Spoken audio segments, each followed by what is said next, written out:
ഓം ശ്രീനാരായണ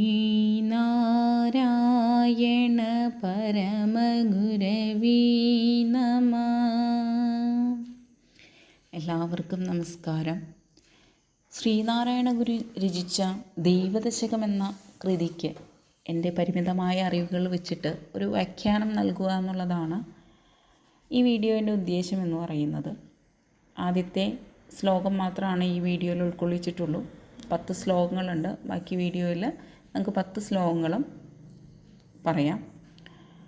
1914 അദ്വൈതാശ്രമത്തിലെ സംസ്കൃത വിദ്യാർത്ഥികൾക്ക്, വിവിധ ജാതിമത വിഭാഗത്തിലെ വിദ്യാർത്ഥികൾക്ക് വേണ്ടി ഗുരുദേവൻ രചിച്ചൊരു പ്രാർത്ഥനാഗീതമാണ് ദൈവദശകം. ദൈവദശകം ഏത് മതവിഭാഗക്കാർക്കും ഒരേപോലെ ആലപിക്കാവുന്ന ഒരു പ്രാർത്ഥനാഗീതം കൂടിയാണ്. അതുകൊണ്ട് തന്നെ പല സമൂഹ പ്രാർത്ഥനകളിലും ഏറ്റവും കൂടുതൽ ആലപിക്കുന്ന ഒന്നുകൂടിയാണ് ദൈവദശകം.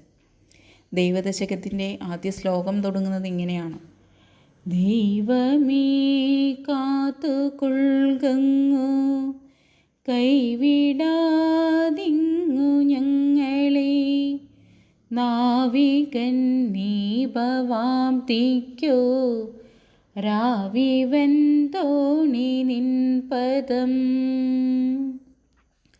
ദൈവത്തിനോട് നമ്മൾ പറയുകയാണ് എന്ത്?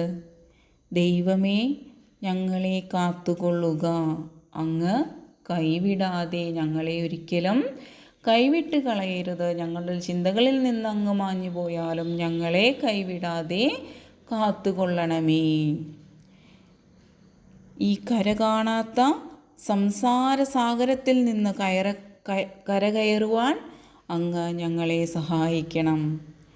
അങ്ങയുടെ പാദമാകുന്ന കപ്പലിൽ കയറ്റി ഒരു നാവികനായി ഞങ്ങളുടെ കൂടെ നിന്ന് മറുകരയിലെത്താൻ ഞങ്ങളെ സഹായിക്കണം. ഇതാണ് ആദ്യ ശ്ലോകത്തിൻ്റെ അർത്ഥമായിട്ട് വരുന്നത്. സംസാര സാഗരം എന്നിവിടെ ഉദ്ദേശിക്കുന്നത് ഈ ലോകമാകുന്ന സാഗരമാണ്. ഈ ലോകത്തിനെ ഒരു സമുദ്രത്തിനോടാണ് ഗുരുദേവൻ ഇവിടെ ഉപമിച്ചിരിക്കുന്നത്. എന്താ സമുദ്രത്തിൻ്റെ പ്രത്യേകത? ചില സമയങ്ങളിൽ വളരെ ശാന്തമായിട്ടായിരിക്കും.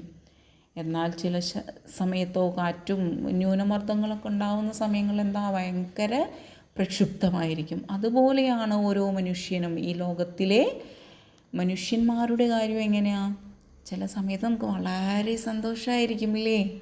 പക്ഷേ ചില സമയത്ത് ദുഃഖങ്ങളും പ്രശ്നങ്ങളുമെല്ലാം കൊണ്ട് കടൽ പോലെ പ്രക്ഷുബ്ധമായിരിക്കും ഓരോ മനുഷ്യൻ്റെയും മനസ്സ്.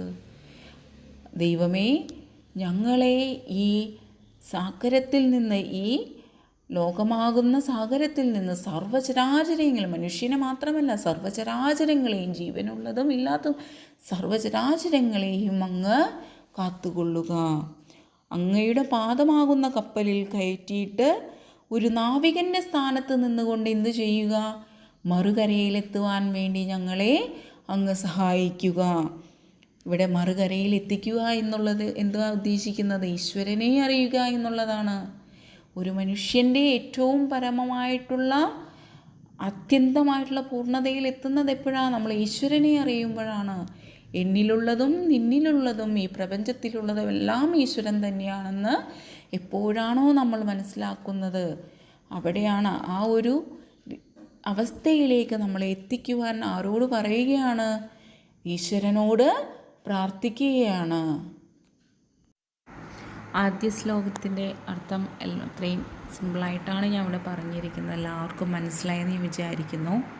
വീഡിയോ കേട്ടിട്ട് നിങ്ങളുടെ അഭിപ്രായങ്ങൾ താഴെ കമൻറ്റായിട്ട് എന്തായാലും രേഖപ്പെടുത്തണം. Thank you. ഈ വീഡിയോ കേട്ട എല്ലാവർക്കും നന്ദി. എല്ലാവരെയും ഗുരുദേവൻ അനുഗ്രഹിക്കട്ടെ.